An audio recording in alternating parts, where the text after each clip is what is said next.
Sacha Gavami.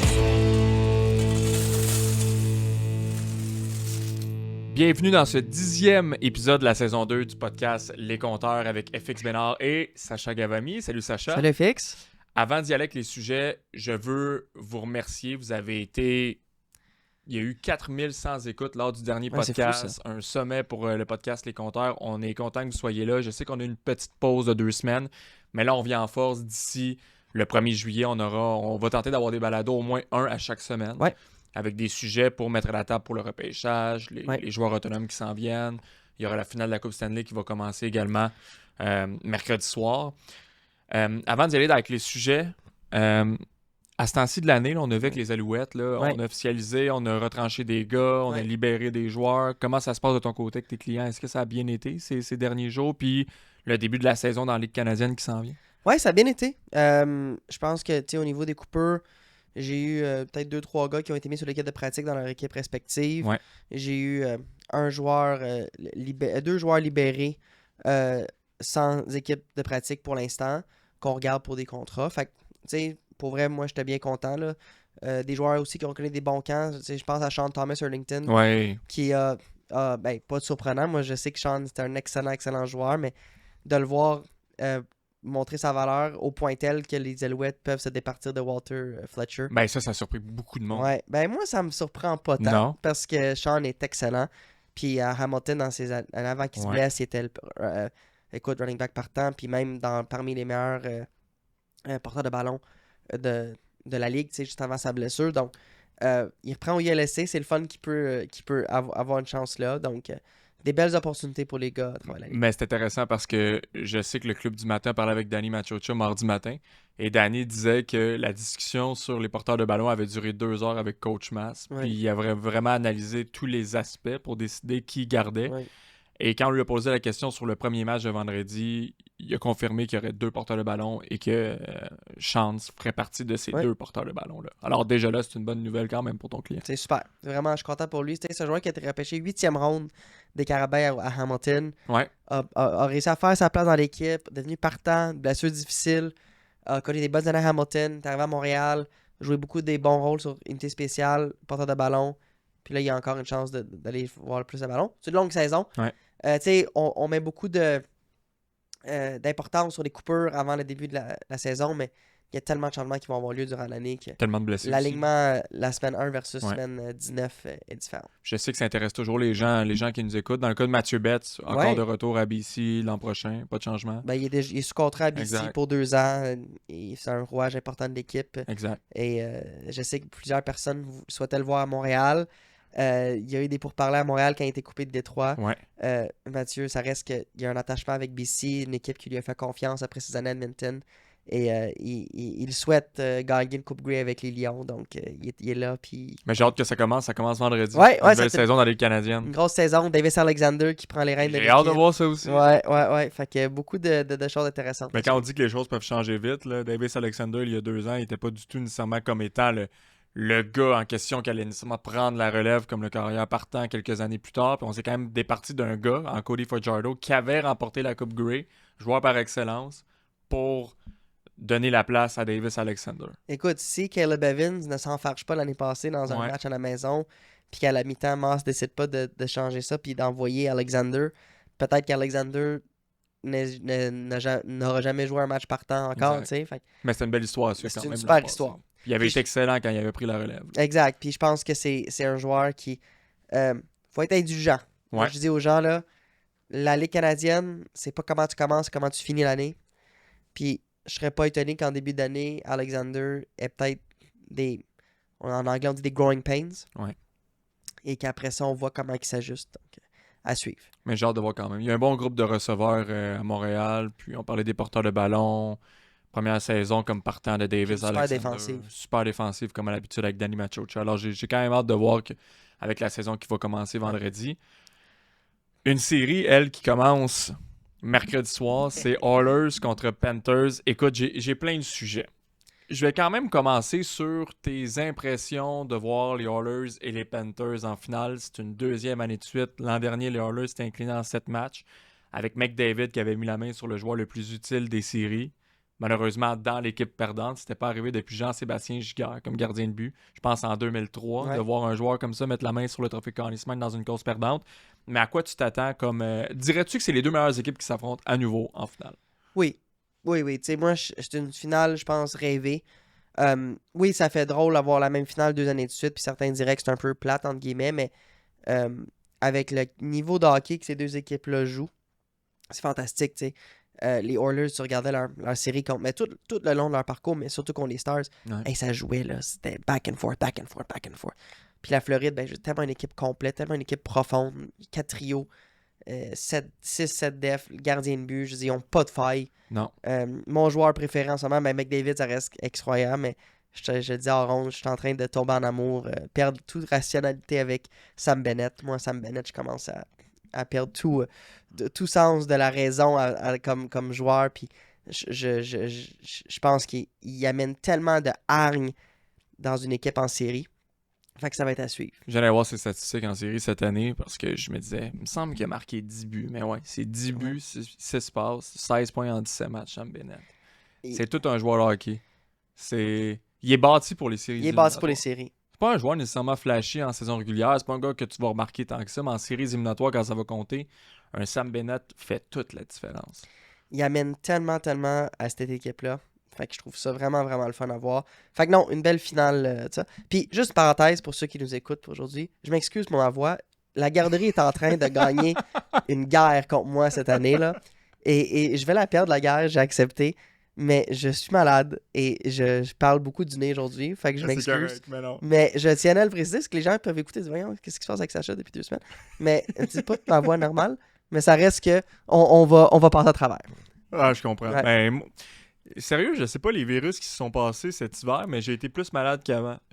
À l'habitude, habituellement, je suis pas autant malade. J'ai eu l'influenza, j'ai eu des maux de gorge à un moment donné pendant 2 semaines. Les virus qui se propageaient, on dirait, cet hiver. Je te dis, la garderie gagne la guerre. Facile. C'est même pas proche comme. C'est une série en 4, c'est fini cette série. Facile. la garderie, Sacha, en 4. Ah ouais, facile. De voir une équipe canadienne se rendre à nouveau en finale de la Coupe Stanley. Il n'y a pas d'équipe canadienne qui a remporté la Coupe depuis 93, le Canadien de Montréal. Est-ce que tu souhaites une victoire des Oilers en finale ou tu n'as pas de parti pris? Moi, je souhaite une victoire des Oilers. Ouais. Oui, je souhaite une victoire des Oilers.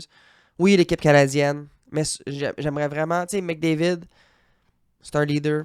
Ouais. C'est le meilleur joueur de hockey sur la planète en ce moment, c'est vraiment mon avis. Ouais. Ça serait une année de rêve pour lui de marquer le but gagnant à la 4 Nations. Remporter la Coupe Stanley. Je souhaite qu'il la gagne à la maison en plus. À voir. Mais non, je compte. Depuis le début des séries, évidemment, le Canadien de Montréal. Ouais. Puis quand le Canadien a perdu, je m'étais dit, s'il y a une autre équipe que je voudrais qu'il gagne cette année, ce serait les Oilers. Je voulais te sortir une statistique là, mais je vais la garder pour le quiz tantôt. Okay, parce que le quiz, à la fin de l'émission, est sur la finale de la Coupe Stanley dans les 30 dernières années. Puis là, j'avais une statistique pour toi, mais là, je vais attendre parce que ça fait partie des questions que je vais te poser tantôt.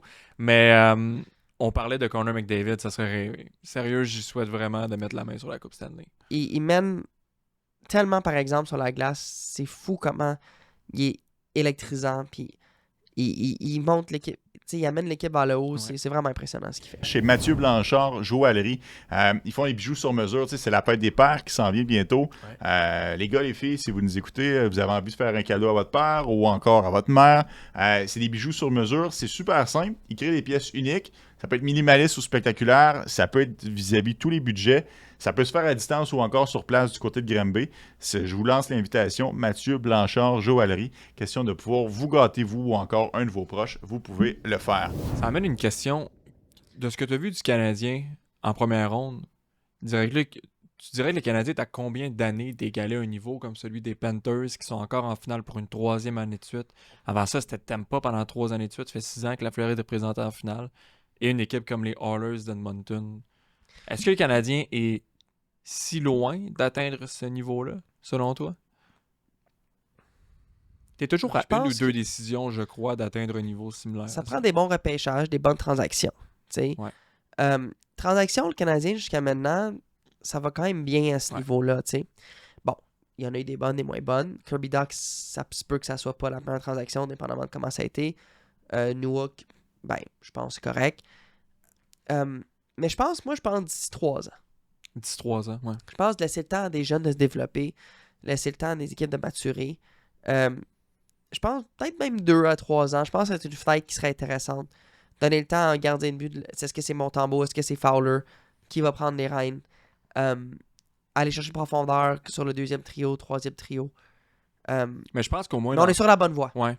Et je pense que dans 3 ans aussi, il y a des contrats qui sont un peu longs, des mauvais contrats de quand Kent Hughes et Jeff Gorton sont arrivés qui vont venir possiblement à échéance. Tu vas avoir également... Tu sais, Ivan Demidov, je pense qu'ils vont avoir une bonne année recrue l'an prochain, mais à sa 3e année, je crois que là, il y aura beaucoup plus d'expérience éventuellement dans la Ligue nationale. L'année nationale sera une 4e année à ce moment-là. Je pense que ton noyau de jeunes va avoir pris beaucoup d'expérience les années précédentes. Par contre, je m'attends à ce que l'équipe soit encore en série l'année prochaine parce qu'elle l'a été l'an dernier. Tu comprends? J'aimerais ça voir une progression quand même au fil des prochaines années. Puis c'est pas parce que les Canadiens ont fait des séries l'an dernier que c'est gage de succès en vue de la prochaine saison non plus. Je pense que c'est l'été où Kent Hughes et Jeff Gorton vraiment vont devoir dénicher des gars, un deuxième joueur de centre, ça c'est le gros sujet, mais on va le voir dans les prochaines semaines. Là, si le Canadien est en mesure d'aller chercher ce gars-là et le prix qu'on va donner pour l'obtenir aussi.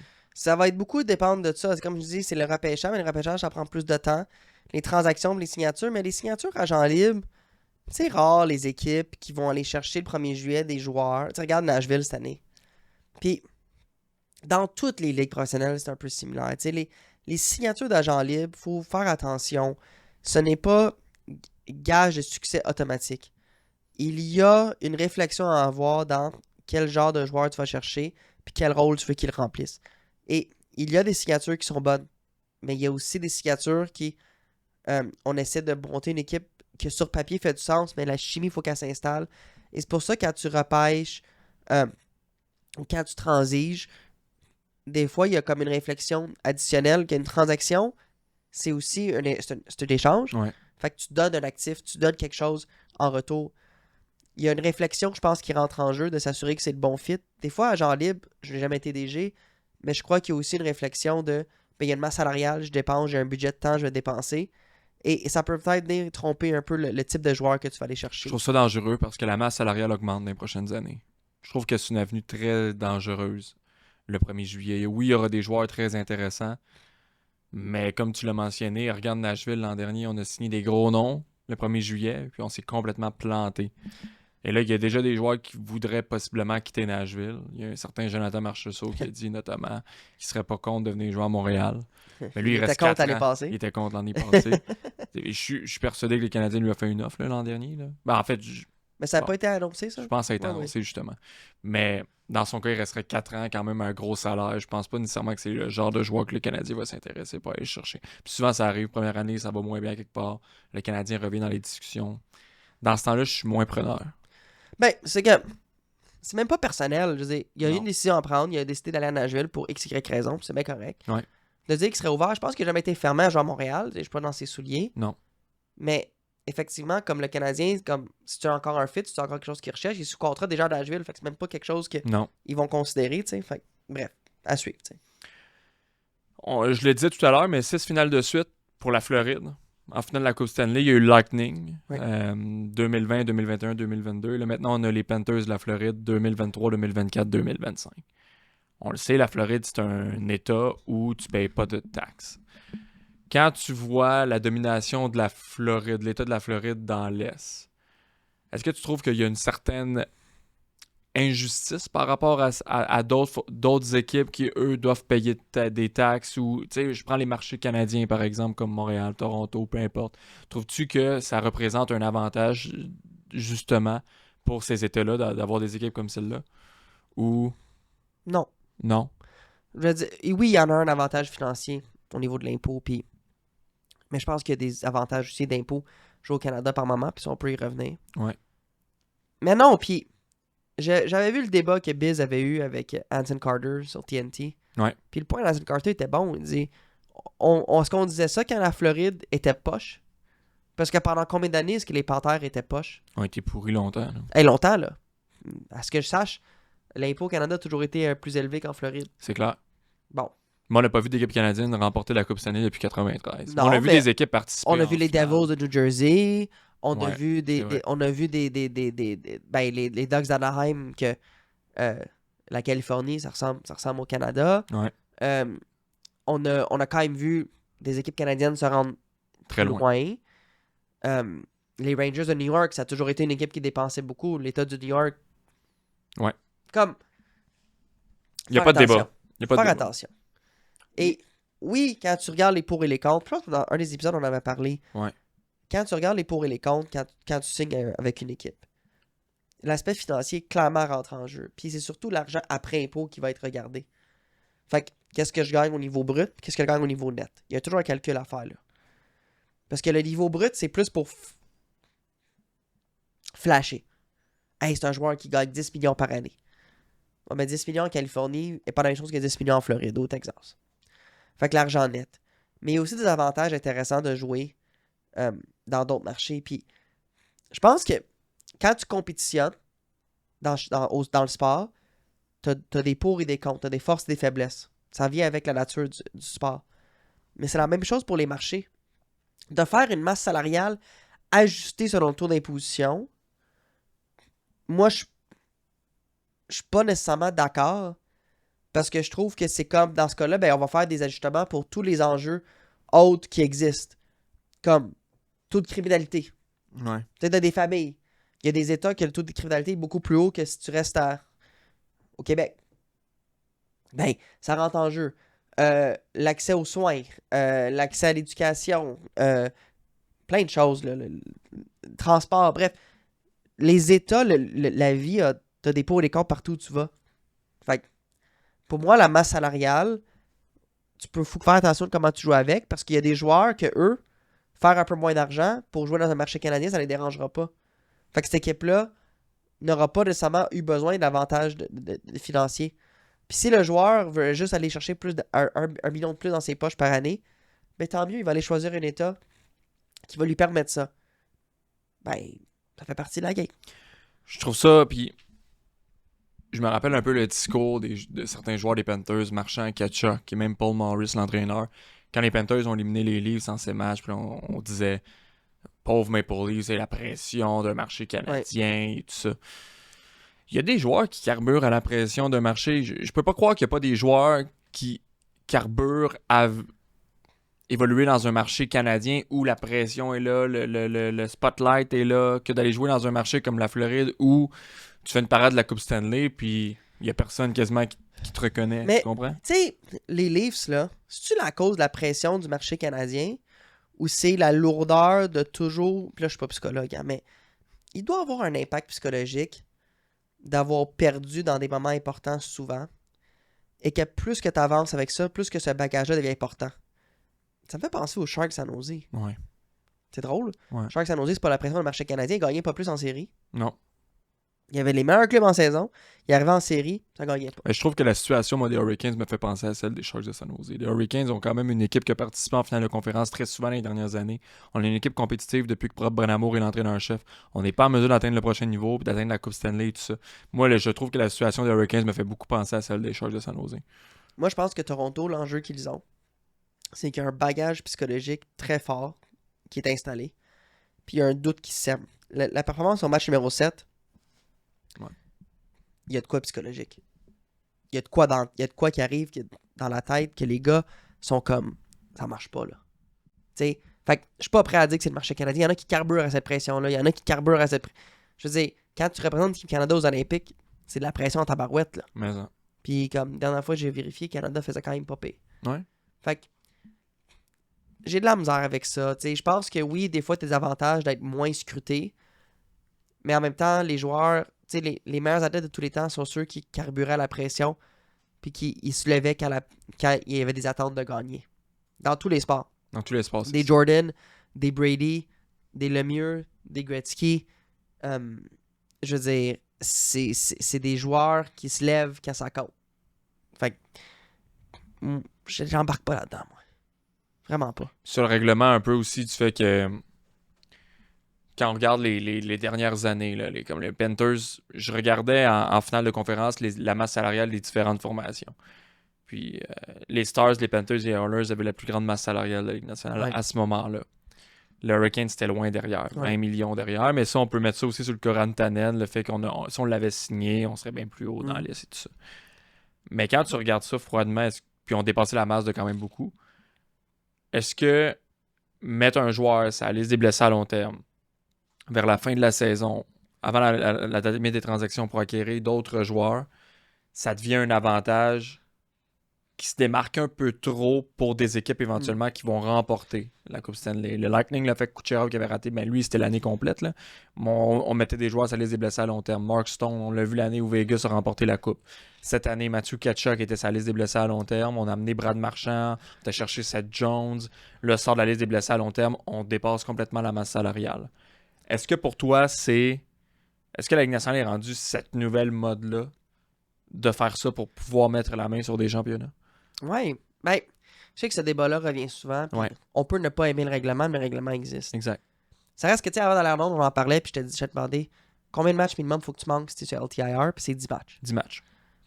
Fait que 10 matchs sur 82, c'est quand même, pas une calculatrice devant moi, mais comme un 12-13%. Oui, exact. Facile. Fait que, faut quand même que tu les gagnes, ces matchs-là. Tu sais, fait que si tu perds des joueurs d'impact pendant cette période-là, puis que tu fais quand même les séries en position de gagner, ben, c'est aux autres équipes de rivaliser, puis tant que le règlement est là, il faut vivre avec. Puis je suis pas prêt à dire que c'est nécessairement un avantage comme... Oui, c'est un avantage rendu en série, mais c'est un avantage que tout le monde peut bénéficier s'ils veulent. Fait que dépendamment d'où ce que tu es rendu dans ton évolution, dans ta construction, c'est quelque chose que tu peux facilement viser, là. Tu sais, si le Canadien a une bonne saison cette année, puis un joueur qui se blesse, ils peuvent le mettre sur LTIR, sauver la masse, puis le ramener. LTIR nous a permis de sauver avec Price, là, en passant, tu sais, je veux dire. Fait que, encore une fois, pour moi, c'est des choses qu'on critique quand ça nous arrange pas, mais quand ça nous arrange, on est content. Moi, j'aime pas ça. Le règlement, je trouve que il est mal fait, personnellement. Fait que les équipes qui en profitent, j'aime ça qu'ils perdent. Exact. Mais j'ai rien contre le fait qu'ils l'utilisent parce que ça fait partie du règlement en place. Puis c'est tout à fait légitime et légal de le faire. Je sais que les Stars avaient fait aussi cette année, là, avec Miro Heiskanen qui s'est blessé, mais Miro Heiskanen a raté aussi le tournoi des 4 nations, a raté une tonne de hockey. Là, il est revenu durant les séries éliminatoires.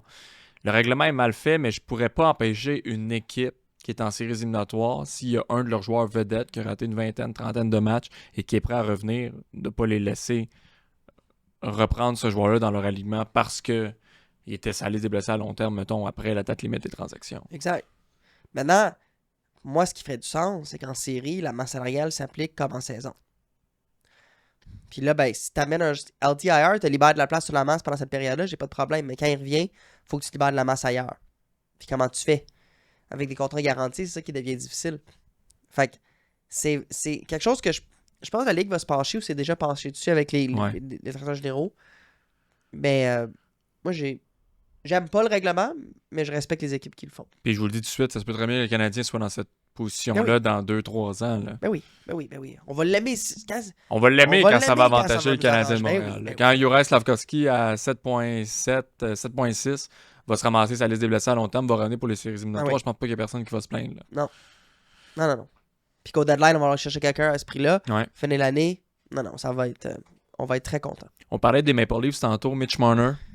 Pas clair encore où Mitch Marner va aller. Je sais que le directeur général des Leafs a parlé d'un changement d'ADN au sein de son équipe. On a vu Brendan Shanahan quitter pour être renouvelé à Toronto. Est-ce que Mitch Marner va rester à Toronto? Il n'y a rien qui nous assure que ça va être le cas. Il y a quelques destinations potentielles. Toi, là, si tu avais une boule de cristal, là, Mitch Marner, la saison prochaine, ben de un, est-ce qu'il va être encore un membre des Maple Leafs de Toronto selon toi?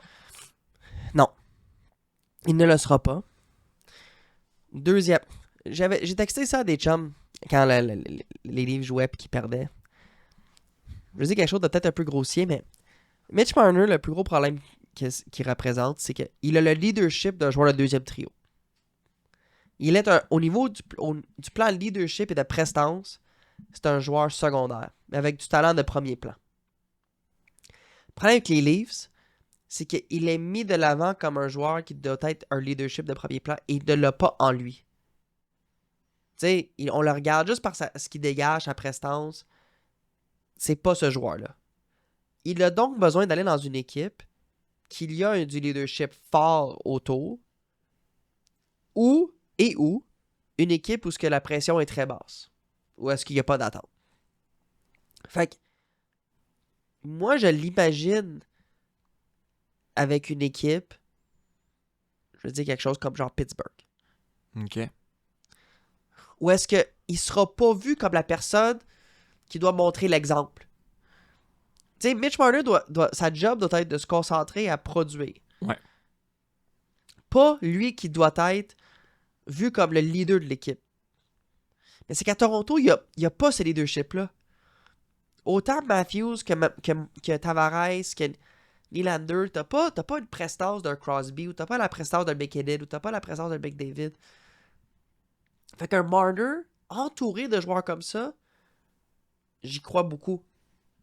Parce que il aurait un rôle de juste continuer à scorer, soit pas le leader de l'équipe.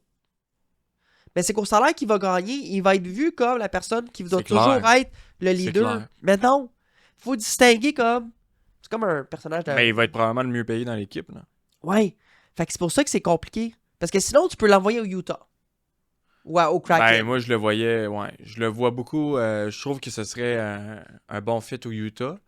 J'aime beaucoup la Caroline aussi. Je sais que la Caroline recherche une superstar. On pensait l'avoir en Rantanen. Ouais. Rantanen n'a jamais voulu jouer là. Mais si tu vraiment un marché intéressant, la Caroline, pour aller jouer, je sais que... C'est pas mauvais, parce que t'as Jordan Stahl. Ouais, côté leadership, t'en as du leadership. Mais est-ce que ça leadership. intéresse un gars comme Mitch Marner d'aller jouer en Caroline? Comprends-tu? Ah, je pense que ça lui ferait du bien d'aller de sortir un peu, de genre respirer. Tu sais, si le Canadien était une équipe plus mature, là, je sais qu'il y en a qui vont pas dire, ok, je suis pas le plus grand fan de Marner, mais il produit. Ouais. Puis, Non, mais c'est un sacré bon joueur de hockey. Quand même. Il joue des avantages numériques, il produit. C'est un ailier quand même de premier plan. il est pas dans la bonne chaise. Il est pas dans la bonne chaise à Toronto, puis il ne le sera jamais tant que Toronto règle pas ses enjeux de leadership, et ça lui ferait du bien de partir. Mais il est quand même pas le joueur le plus hargneux. Tu sais, moi, je le trouve un peu soft. Il fit pas, exemple, dans les cultures. Mais il complète une équipe qui a ça. Tu sais, puis il complète puis il produit. Fait que je suis curieux de voir ce que Austin Matthews n'a pas ça non plus. Mais c'est pour ça. Fait que si tu mets plein de joueurs comme ça, ensemble, ça donne ce que ça donne à Toronto. Mais si tu mets un Marner dans une équipe qui a déjà cette hargne, ce leadership, puis lui, sa job, c'est sois bon, va, amène ton talent, joue libre, joue en piqué, puis tu sais pas, toi, qu'on va aller voir quand la série va moins bien aller, parce que qu'est-ce que tu fais? Le leadership va être pris par les autres. Là, on commence à jaser. Mais combien ça vaut, ça? Et là, c'est comment tu pondères ça? Parce que un leader qui fait la même chose que Marner va gagner un 13-14 millions. Mais Marner, comme c'est un scoreur ou un pointeur, bon en piqué, mais qui n'a pas ça, comment les équipes vont le valoriser? Moi, je pense pas qu'il vaut un 12-13. Ouais, mais on va lui donner quand même 12-13, c'est sûr. Ben, c'est pour ça que il faut que ça soit calculé que si une équipe donne 12-13, parce que c'est là où le marché t'amène, il faut que ton leadership autour dans ton équipe soit d'accord avec ce move-là. Est-ce que tu le verrais avec une équipe aussi comme les Kings de Los Angeles, qui a déjà Kopitar Dari, qui a déjà quand même beaucoup de leadership? Oui, mais il gagnerait plus que ces gars-là. Ouais. Fait qu'il faut qu'il soit à l'aise. C'est pour ça que je te dis, il faut que le leadership soit assez mature pour comprendre que l'économie du sport fait en sorte qu'il gagne plus, mais il vaut pas nécessairement plus. C'est bizarre à dire. Non, hein? Je comprends ce que tu veux dire, c'est intéressant. Mais c'est pas parce qu'il va gagner plus que ça va. C'est que il fit dans l'équipe grâce aux autres joueurs autour. Il faut que ces joueurs-là soient à l'aise. Sois prêt à l'accueillir, sachant que ce sera le plus haut salarié de l'équipe. Parce que tu amènes à Montréal un gars comme Barner, ça marche pas, là. Non. Mais de toute façon, Marner, il aurait pas de plaisir à aller dans un autre gros marché où il y aurait de la pression. Ouais, mais mettons, à Edmonton, ça marcherait plus. Ouais, parce qu'il sera pas le centre d'attention. Il n'y aura pas de place en masse, là. Mais non, ça c'est ça, je veux dire. Moi, je comprends. C'est qu'à Montréal, Marner arrive, il est automatiquement notre meilleur attaquant. Ouais, ben, je veux dire. Ouais. Niveau points, là. Je parle pas niveau overall. Bah, je pense que ça reste Suzuki. Ça. Moi aussi. Mais tu t'amènes à Edmonton où c'est pas le même discours. Non. C'est vraiment un joueur particulier. Il a la prestance d'un gars de deuxième trio, mais il a le talent d'un gars élite. C'est intéressant. Et comment tu navigues ça? Fait que moi, je le vois. Pourquoi je dis Pittsburgh? Ben, c'est le raccourci intellectuel, là. Je veux dire, Dubas est là. Exact. Dubas a cru en Marner. Quoique Dubas voulait échanger. Sauf que lui, il va falloir qu'il se débarrasse bien de l'argent à sa masse salariale s'il veut amener un gars comme Mitch Marner. Ben, c'est ça. Puis là, si c'est vrai, si Martin, ce qu'il dit, c'est vrai que Crosby s'en vient à Montréal dans quoi, 2-3 semaines? Ouais. Ça marchera pas. Non. Fait que c'est vraiment intéressant à suivre. Puis j'ai hâte de voir qu'est-ce que Marner va choisir. Mais je serais vraiment pas étonné qu'une équipe avec un leadership group fort se dise, hey, lui, là, va nous aider à... Puis des fois, c'est des banalités. Des fois, c'est... Tu vas me dire, c'est pas un joueur de playoff. Peut-être c'est pas un joueur de playoff. En même temps, je serais curieux de voir Marner en playoff avec une équipe complète, là. Ouais, moi aussi. Mais si c'est une équipe, si c'est un joueur qui amène une équipe de saison, au lieu d'être milieu de peloton, il l'amène top. Puis là, en série, ils ont home ice. Ils peuvent jouer contre des équipes un peu plus faibles. Puis là, ils se retrouvent dans des situations pour avancer. Tu sais, on charle sur les Leafs, là, puis je suis le premier à aimer ça quand les Leafs perdent, là, OK? Mais à la lumière de comment les Hurricanes ont perdu contre les Panthers, les Leafs, c'était peut-être pas si mauvais que ça. Non. Mais je pense que les Hurricanes et les Panthers ont... Ben, en fait, pas je pense. Ils ont le même système de jeu. Ils jouent de la même manière, possession de rondelles, puis tout ça. C'est deux équipes qui jouent pareil, sauf que les Panthers ont plus de talent pour le jouer. Et malheureusement, c'est ça qui fait la différence. Quand les Panthers... Parce que je pense que... C'est ça que Rod Brenamo disait en point de presse. Il dit, les Panthers ont copié un peu notre style de jeu il y a 3 ans, mais ils le font... Ils font tout ce qu'on fait un petit peu meilleur. Est-ce que ça veut lancer une flèche de dire...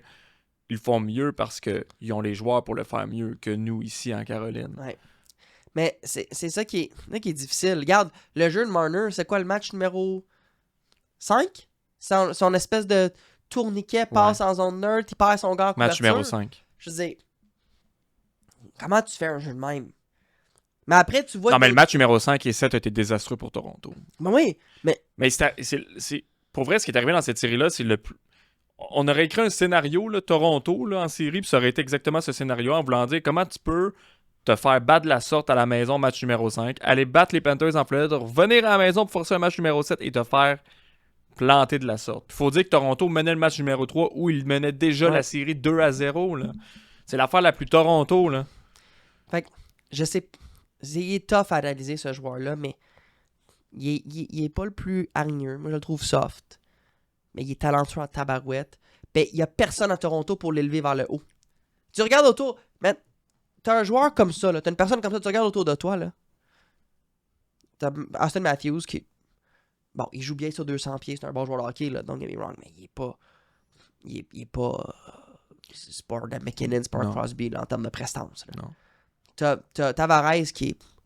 Bon, mais il se paye pas plus confiance. Non. T'as Nylander que... Il connaît une zone, Nylander. Ouais. Il s'est joué dans une zone. Zone nerd, c'est pas pire. En zone défensive, il n'y a pas boy. Il y en a du talent dans cette équipe-là pourtant. Tu sais, mais il y a du talent, mais il n'y a pas une colle. Je trouve que c'est une équipe qui est bien mieux coachée, qui était bien mieux coachée cette année avec Craig Berube. Mais je pense que l'ADN de l'équipe, ils ont besoin de... Tu sais, mettons Sam Bennett, là. Ouais. Tu disais, en ronde, il y a une équipe qui pourrait payer cher, là. Ben, Toronto. Ben... Non, mais c'est parce que c'est sorti qu'il y a une équipe qui serait assez folle pour payer 10 millions à Sam Bennett. Mais moi, je pense que ça serait Toronto. Si Marner part pour 13, puis tu dis, je remplace Marner par Sam Bennett... Ouais, puis je vais chercher quelqu'un d'autre. Il me reste encore de l'argent, là, parce que Marner, lui, c'est 12,5, 13, 14, même selon certains. Là. Peut-être que si Sam Bennett gagne 2 coupes en Floride, peut-être sa mission de vie de joueur de hockey maintenant, ça va être de dire, je vais aller transformer les Leafs. Ben, de ce que j'ai vu, les Leafs sont intéressés à acquérir un vétéran du type... pas une, ben, oui, Sam Bennett sont très intéressés, mais de type genre Brad Marchand, Claude Giroux, des gars de même. Ça serait bon. Moi, si tu peux pas capable de le battre, je veux... Qui te joint? Hey, Brad Marchand. Je peux pas croire qu'on voit Brad Marchand cette année en finale avec les Panthers de la Floride. C'est rendu que je l'aime. Ah non, moi, je pourrais jamais aimer Brad Marchand. C'est rendu que je l'aime. Je pourrais jamais aimer Je sais que c'est dégueulasse de dire ça, mais je suis sûr qu'il y en a qui vont écouter ça et qui vont sentir de la même façon. Quand il était à Boston, il était haïssable.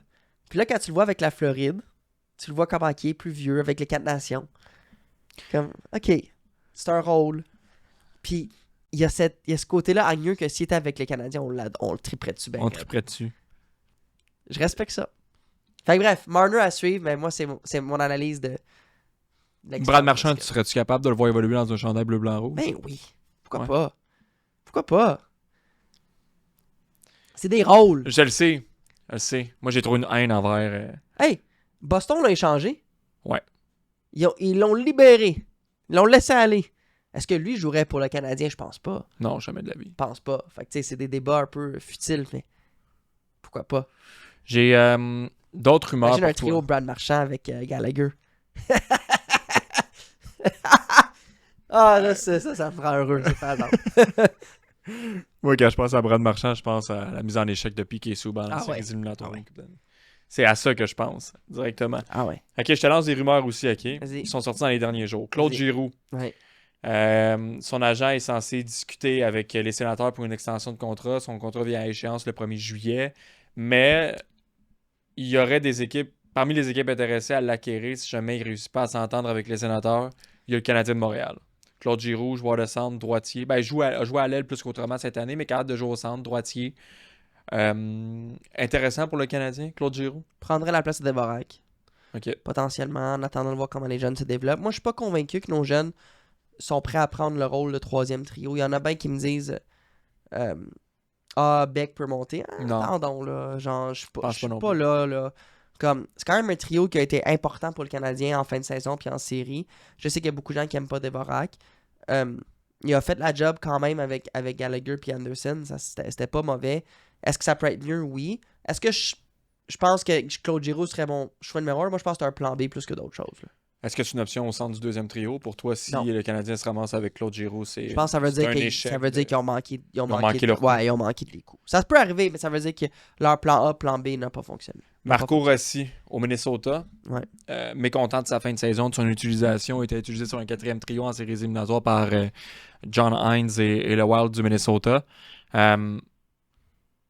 Est-ce que c'est un joueur qui t'intéresse? Joueur de centre, 5 pieds 9, doit encore s'améliorer au cercle des mises en jeu. C'est un gars extrêmement intelligent, par contre, sur la patinoire, qui compense pour son petit gabarit.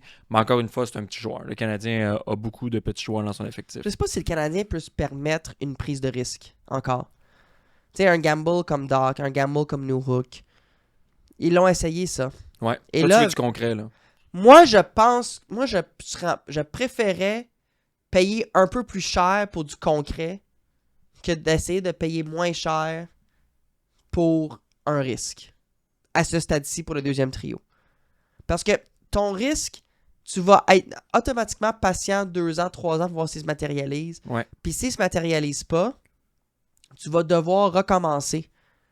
Il n'y a jamais rien de sûr, mais ton concret, avec mon Sam Bennett, exemple, tu sais ce qu'il va te donner. Ouais. Tu sais ce qu'il va te donner. Clairement. T'sais, les chances que ça marche pas sont beaucoup plus minces. Donc, 60 points Marco Rossi. C'est pas négligeable. 24 buts. C'est pas négligeable. Je serais pas déçu qu'on ait cherché Marco Rossi. Moi non plus. Non, c'est pas. Mais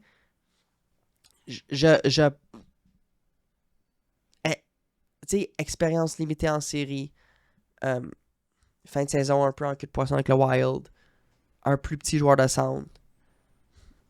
J'aurais tendance à peut-être aller chercher un peu plus de size, un peu plus de... Ouais. Un plus gros joueur de centre. Un plus gros joueur de centre. Mais, si tu me dis que le plan A, c'est Crosby, puis que le plan B, c'est Rossi, je fais des blagues, mais... Ça pourrait vraiment être ça. Puis le plan B, c'est Rossi, je serais pas... Parce que trouve-moi un joueur de centre avec du talent, qui est jeune, qui est disponible sur le marché, puis bonne chance. Là, puis là, Mathieu Darche est arrivé à... D'ailleurs, bravo à Mathieu Darche. Bravo à Mathieu Darche. Hein? On a fait une entrevue avec lui vendredi, là... Bravo à lui. Ouais, je suis vraiment content pour lui. Il semble pas dans un mode de reconstruction. Non, je pense pas que c'est le message que les propriétaires lui ont envoyé non plus. Donc, il devrait repêcher premier. Je sais qu'il y a des rumeurs que les Sharks aimeraient ça interchanger leur choix numéro 2 avec le choix des Islanders numéro 1. Mais je sais pas ça va être quoi la compensation supplémentaire à donner pour faire ça. Mais je m'attends à ce que les Islanders repêchent numéro 1. Ça arrive très rarement là, qu'une équipe échange son premier choix au total. À voir qu'est-ce qui est disponible. J'ai vu aussi une rumeur, je sais pas si c'est dans ta liste, Peterson, j'ai vu ça. J'ai vu du Robertson aussi à Dallas. Ouais. Peterson, moi, si je suis Canadien, je m'intéresse pas à ça. Non, il y a des questions. Encore une fois, là, ça dépend qui tu vas amener dans ta culture d'organisation. Je pense pas que Peterson, c'est le genre de gars que tu vas amener dans ta culture d'organisation. Non. Jason Robertson a eu des séries difficiles, mais il a eu sa blessure en fin de saison. Il a été blessé pendant une majeure partie de la saison. C'est quand même un gars qui a eu des saisons de 109, 80 points. C'est un bon joueur, mais les Stars de Dallas sont dans une situation où, avec la masse salariale, ils ont signé des ententes à long terme avec beaucoup de joueurs. Dans le cas de Jason Robertson, qui va demander une nouvelle entente, ça risque d'être plus compliqué. Et je pense que sa valeur est très très haute en ce moment. Ça devient une... Rares sont les alliés, mais c'est un allié. Rares sont les alliés de ce calibre-là être disponibles via transaction. Ça aussi, c'est un nom intéressant. Oui. Mais je suis pas contre Marco Rossi, mais pas plan A. Agent libre avec restriction, Marco Rossi. Il y a toujours une possibilité d'offre hostile aussi. Ce qui m'étonnerait. Là. Mais un des gars aussi que j'ai pas parlé, là, puis on peut terminer là-dessus. Là. Mais lui, là, maudit que c'est un bon joueur de hockey, puis il est très jeune encore. Là, c'est JJ Peterka avec les Sabres de Buffalo. Ouais. C'est un excellent joueur. C'est un ailier, par contre. Là, mais il y a beaucoup d'équipes, c'est sorti. Là. Lui, il veut quitter Buffalo avec les dernières saisons, avec la structure de l'organisation. Il n'est pas satisfait nécessairement. C'est tough, Buffalo. Voudrait quitter Buffalo, et ça, c'est un méchant bon joueur de hockey. C'est un gars qui a du chien, qui a fait une très bonne saison cette année à Buffalo, qui est encore très jeune. Encore une fois, les rumeurs qui circulent, ce serait que plusieurs équipes vont faire des offres hostiles au Sabres de Buffalo pour mettre la main sur un JJ Peterka. J'ai hâte de voir, là, avec ce que les Blues ont fait l'année passée, ça vient peut-être changer la donne, mais est-ce que les offres hostiles vont continuer à augmenter? Je souhaite que oui, parce que je trouve que c'est des belles façons d'acquérir des joueurs, puis ça force les directeurs généraux à réfléchir à leur stratégie, d'extensionner des contrats, d'aller chercher, d'éviter de se rendre là. Ça devient comme un deuxième marché de joueurs autonomes pour les joueurs aussi, fait que c'est super.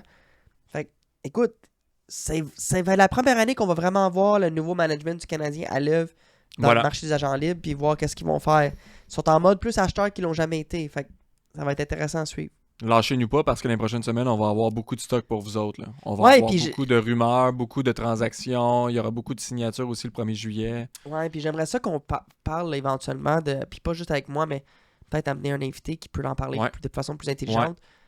Sur vraiment démystifier la fiscalité.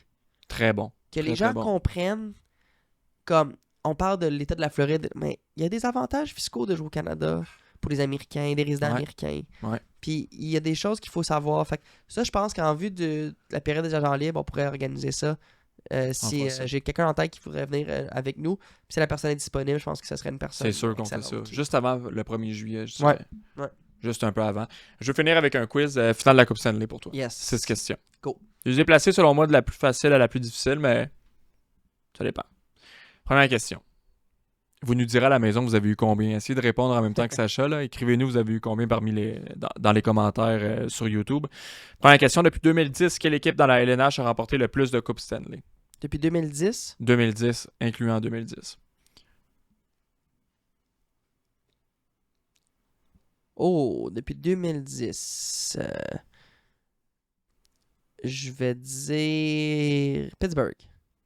Pittsburgh, il y en a 2 depuis 2010. OK. Parce qu'il y avait... Je te dirai pas trop d'informations parce que ça va s'en venir plus tard. Les Blackhawks de Chicago. 2010, 2013, 2015 avec 3 Coupes Stanley. Plusieurs équipes en ont remporté 2. Mais les Blackhawks de Chicago depuis 2010. Ça veut dire que Crosby en a remporté 3, mais il y en a une avant 2010, ça se peut-tu? Ah, tu verras les prochaines questions. C'est bon. Es-tu capable de me nommer les 2 derniers rematchs de la finale de la Coupe Stanley autres que Panthers Oilers 2024-2025? Les 2 derniers avant ça. Oh mon Dieu. Et que j'ai pas une bonne mémoire. Non, mais il est pas facile. C'est pas un quiz facile. Je l'ai fait difficile aujourd'hui. Ah, mais je vais y aller avec un classique de nos années, là, plus jeunes. Je vais y aller avec... Je cherche les 2 derniers, là. Les 2 derniers. Ouais, rematch de la finale de la Coupe. 2 années de suite. Mais tu vas peut-être l'avoir plus jeune, là. Ça arrive pas souvent, là, les rematchs. Là. Pense à la fin des années 2000 et pense à la fin des années, au début des années 80. Je vais dire Devils Avalanche. Non. Non. Une de ces confrontations incluait Sidney Crosby. OK. Fait que c'était... Ah, mais Pittsburgh-Chicago. Non. Non. Juste avant. Pas bon. Non, mais je te donne des indices corrects. Rappelle-toi, un dénommé Marianassa avait joué pour une formation, avait perdu en finale, avait décidé d'aller rejoindre l'autre formation, avait perdu en finale et avait été gagné la Coupe Stanley en 2010 ensuite avec les Blackhawks comme agent libre. Mais avant ça, il avait évolué pour 2 autres formations. Ah, il avait joué pour les Red Wings. Ouais. Ouais, fait que c'était Pittsburgh Red Wings. Pittsburgh Red Wings, ouais. 2008-2009. Et rappelle-toi, les Red Wings avaient gagné en 2008. Ouais. Les Penguins en 2009. Ouais. Crosby avait perdu en finale en 2008 Ouais. et par la suite, en affrontant la même équipe en finale, avait remporté la Coupe Stanley en 2009. Et c'est arrivé pour un autre grand joueur de l'histoire dans l'autre rematch, en 83 et 84. Ça, je suis convaincu que McDavid va gagner cette année. En 83-84? Ouais. Ben, ça me semble... C'est les années de Mike Bossy, ça? Ouais. Les Islanders? Les Islanders ont gagné la Coupe en 83 et ont perdu contre qui en 84? La même équipe qui avait battu en 83. Et qui a été la première Coupe Stanley d'un des plus grands joueurs, si c'est pas le plus grand joueur de l'histoire de la Ligue nationale. Ah, les Oilers? Voilà. OK. Voilà. OK. 83-84, Islanders, Oilers. Gretzky perd sa première finale de Coupe Stanley, gagne l'année suivante contre la même équipe. OK. Crosby perd sa première finale de Coupe Stanley, gagne l'année suivante contre la même équipe. McDavid perd la finale de la Coupe Stanley l'an passé. Cette année, Eh oui, voilà, gagne. il va la gagner. Okay, question numéro 3. Quel gardien de but a mené les Hurricanes de la Caroline à leur première Coupe Stanley en 2006? Cam Ward. Bonne réponse. Solide. Depuis 2001, tantôt j'ai demandé depuis 2010 l'équipe qui a remporté le plus de Coupe Stanley, mais là depuis 2001, quelle équipe a participé le plus de fois à la finale de la Coupe Stanley? Détroit. Non. Ah! Détroit est à 3 ou à 4, il me semble. Mais là... Cette équipe a participé à 5 finales de la Coupe Stanley. 5? A perdu depuis 2001. A gagné la première, perdu la suivante, gagné les 2 autres et perdu la dernière. 5 finales de coupe.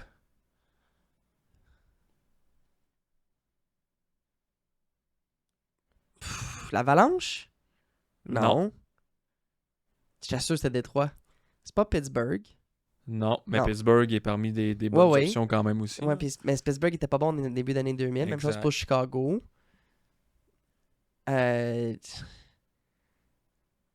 Boston? Non. Non, même pas. Non, Boston, ça peut être logique parce que tu vas avoir une question plus loin. OK. Non, je sais pas. Pense à une équipe. OK, cette équipe a gagné la Coupe en 2004. S'est incliné en 2015. A gagné en 2020 et 2021 et s'est incliné en 2022. 5 finales de la Coupe Stanley depuis 2001. Oui, Tampa. Le Lightning de Tampa Bay. J'ai oublié qu'il existait. Non, mais c'est pas facile. J'ai oublié qu'il existait. Tampa, oui. Quel joueur de la LNH a récolté le plus de points en série depuis 2001?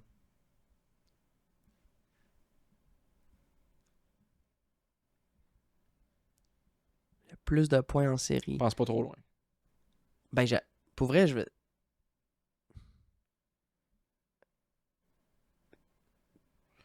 Je tiens à dire que dans la liste...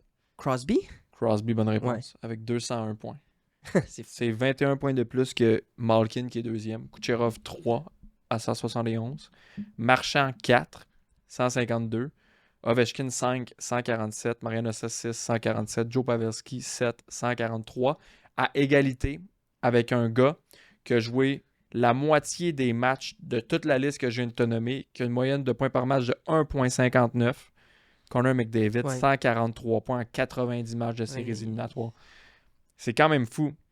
Crosby a joué le double de matchs que McDavid, évidemment, en série depuis 2001.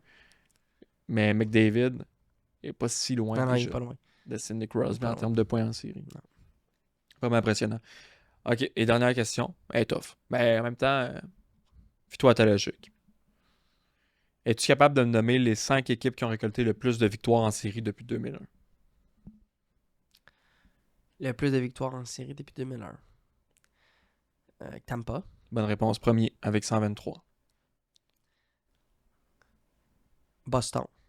Troisième avec 108 victoires.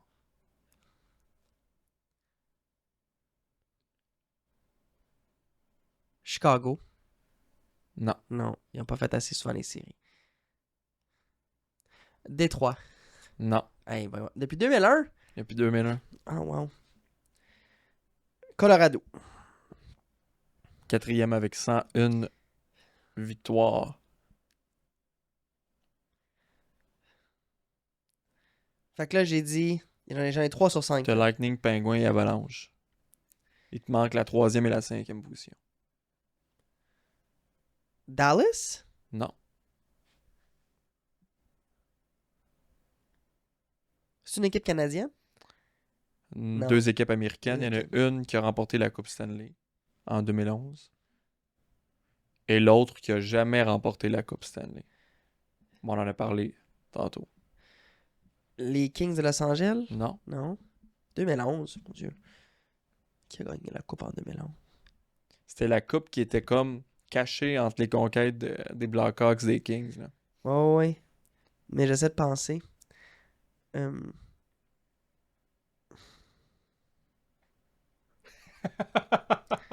en a parlé tantôt d'une des équipes. Ouais. On est poche, hein? C'est fou. On disait que c'est une équipe qui avait pas de succès. Les Hurricanes? Non. On disait que c'est une équipe qu'on comparait à une autre équipe. Ah,